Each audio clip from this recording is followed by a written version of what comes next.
So socialisation అంటే ఏంటి? Socialisation అంటే ఏమి లేదు.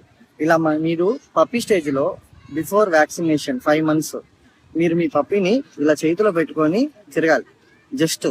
సో ఇక్కడ ఇంపార్టెంట్ ఏంటంటే ఎవ్వరు మీ పప్పీని టచ్ చేయకూడదు, కిడ్స్ కూడా టచ్ చేయకూడదు, మీరు టచ్ చేయనివ్వకూడదు.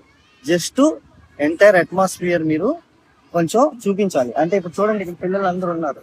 ఇప్పుడు ఈ పప్పికి ఇవన్నీ కూడా సిమిలియర్ అవుతుంది, ఆ నాయిస్, ఆ స్మెల్ అవన్నీ. సో ఇది పప్పీ స్టేజ్ నుంచి చేయాలి. అడల్ట్ డాగ్ ఏం చేస్తారంటే వాక్ తీసుకెళ్ళండి. వాక్ తీసుకెళ్లి 1 minute కూర్చోబెట్టండి ఒక చేత. అక్కడ కూర్చున్నప్పుడు ఎవరితో కూడా మాట్లాడకూడదు. ఆ డాగ్ ని పెట్ చేయడానికి వస్తారు, నో అని చెప్పండి. మీ డాగ్ 1 minute హ్యాపీగా కూర్చొని అబ్జర్వ్ చేయాలి అవుట్ సైడ్. ఇలా చేస్తే మీ డాగ్ కి బ్రెయిన్ కూడా కామ్ అవుతుంది.